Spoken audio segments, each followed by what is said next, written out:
Okay, welcome to the second video on studies that look at questions of therapy. In this one, we're going to look at what are the results, and that's going to make us ask three different questions. How large was the treatment effect? How precise was it? And what happens when they don't report the confidence interval? So let's go back to our little study design here where we have a bunch of patients that we randomize into two groups, treatment and control, and then we give the treatment, the control of placebo, and then we're going to measure some sort of outcome. And there's really two kinds of outcome you could measure. The treatment could decrease or reduce risk, or it could increase benefit. So for the sake of this example, let's say that we're looking at death, and we want to see how much the treatment affects death. Say we had 100 patients in both groups, and say 15 died in the treatment group and 20 died in the control group. Now you can't actually use the absolute numbers, because let's say there was only 10 in this group, and 2 died. Then it would look like more died here. So you actually got to use the proportion. So we'll say 15 over 100 and 20 over 100. So obviously I made them nice and easy numbers. And so that's going to equal 15%, and this one's going to equal 20%. So now you want to ask yourself, what is the difference here in death rates between the two? And obviously you could just subtract it, and you could say that there was a 5% risk reduction by giving the treatment. So if we do subtraction, we have a reduction, right? So a 5% absolute risk reduction. So that's one way that you will see results reported. Now there's another way. You could take the division of the two. So you could say 0.15 divided by 0.20, and that equals 75%. And this is called relative risk. Now, obviously, you can see this number looks much bigger than this number, right? And so, which one are you going to report in your study? The bigger one, right? Because it is much more impressive to say we had a 75% decrease in risk. And yes, that's true, but that was a relative risk. You only had a 5% absolute risk reduction. What does this mean? It took me a long time to wrap my head around that. It means if you take this guy here, and we take his full amount of risk before getting any treatment, and we know that all his risk is only 20%, but all that risk, if we give him the treatment, how much do we decrease his risk? We decreased it down to 15%, and that is 75% of all of his previous risk just by getting the treatment. So how much did we decrease that risk by? Meaning, what is this space up here? Well, we decreased his risk by 25%. And that's called the relative risk reduction. So we got a couple of different ways of measuring this outcome, right? The difference between the two now. So let's look at those. We did the first one, which was just a subtraction, a difference, and we called that the absolute risk reduction. That was 5%. We just divided the two, 15 divided by 20, 75%, and that was our relative risk. And then you could also say, well, what's left over? How much did we reduce it by? And that was our relative risk reduction. And you can tell that that's just going to be 1 minus the relative risk, right? Because we know that we're looking at the full risk, and that's 1, and we're subtracting off the relative risk, so we're going to have 1 minus the relative risk. So in a study, when they're talking about their results, they're probably going to be talking about relative risk because it's the bigger, more impressive number, unless they specify absolute risk reduction or relative risk reduction. Now, the next question that we're going to look at is how precise is the estimate of the treatment effect? And remember, precision means confidence intervals. And the confidence intervals are going to be given to you in a range. Like it might be 5% with the confidence interval being between 3 and 7%, right? And the best way to think about whether this is significant or not is to think, what would it have to be for there to be no difference between the two? So let's look at absolute risk reduction. If there's no difference between the control group, that's this one, and the control group, which is this one, and the treatment group, which is this one, then these two numbers would be the same. There'd be 20% dead here and 20% dead here. And so the point of no difference here would be 0. So the point of no difference for the absolute risk reduction is 0. So if your confidence interval includes the point of no difference, like maybe they say our confidence interval is -2 to 11, right? Then you say, oh, well, 0 is in there. So that is not going to be significant, right? Because it's just as likely that the number is -2 or 0 or 10 or 11, right? I mean, it's more likely that it's your point estimate, which is 5, but It could also be these other things. And again, one more thing that I should say is that these confidence intervals, unless they specify, they are going to be 95% confidence intervals. And that means that I'm 95% sure that the real value is in here somewhere. Somewhere, right? But we don't know where. And if 0 is in there, we know that there might be no difference. So, for the absolute risk reduction, if it includes 0, it is not significant. Let's look at the next one. What would the point of no difference be for the relative risk? Well, you'd have to have 20% here and 20% here, which means that would be 1. So you'd have 1. So if the confidence interval would go, let's say, from 0.2 to, to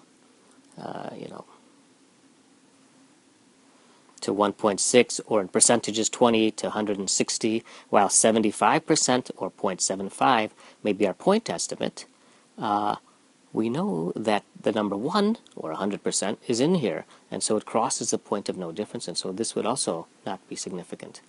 Now let's look at relative risk reduction. How much reduction would be nothing? Well, a 0 reduction would be nothing. So again, if you had a confidence interval that went from negative 30 to 60, let's say, or negative 0.3 to positive 0.6, 0 is in there, and so that relative risk reduction would be not significant. So watch that again if you need to, because confidence intervals are pretty important, and once you get them, they're pretty intuitive, but maybe it takes a while for them to sink in. But what happens if they don't give you a confidence interval?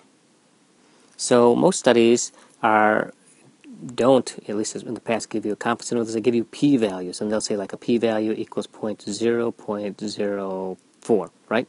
And remember, we want to get a p-value that is less than or equal to not even equal to. How about just less than 0.05? Because remember, if it is 0.05, then it is at the point of no difference, and it is not significant. So that's what you can kind of estimate by how much smaller it is, what the confidence intervals might be. Or you could calculate them if you want to go back to those videos on how to calculate confidence intervals. You can actually calculate them yourself.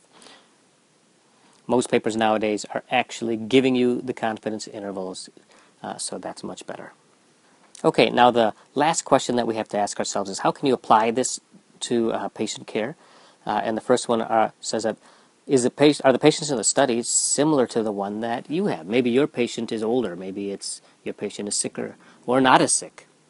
Now, if your patient would meet the inclusion criteria of the ones that were in the study, meaning your patient is like these people, then you probably could use it. If your patient is not like this, then just ask yourself the question, is there a reason why you shouldn't be able to apply this? Because chances are they're not going to have a study that perfectly fits your patient, and you're going to have to do some generalizing. The next question talks about clinically important outcomes, and we should differentiate this from surrogate endpoints or surrogate outcomes. And I'm going to demonstrate this one with an example as well. For patients who present with bad cardiac rhythms here, so this one is VTAC, there used to be a drug that used to work really well in suppressing this.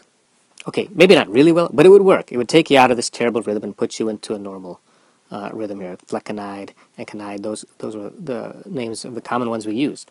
And so you think this would be a good thing. But then they did another study after that showed that even though it was getting them out of that rhythm, it was killing more of them, and they actually had to stop the study early.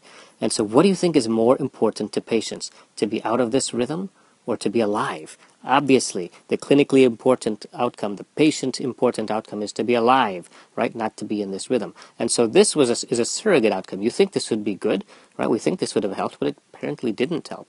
Maybe a particular drug decreases your blood pressure, which you think is great, but it also causes you to have heart attacks more, or it has horrible side effects, right? And so you have to also take into account all of those clinically important or patient-oriented outcomes.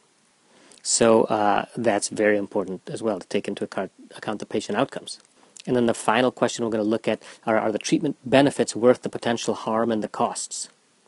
So maybe a particular drug does help you, but it's prohibitively expensive, or it has horrible side effects, or it just doesn't help that often. How can you quantify how often something helps? Now, there's something called the number needed to treat, and implied in that is to help one person. So what is the number of patients I need to treat in order to help just one person, right? So if the number needed to treat is 10, that means, hey, if I give 10 people this treatment, I'll help one person.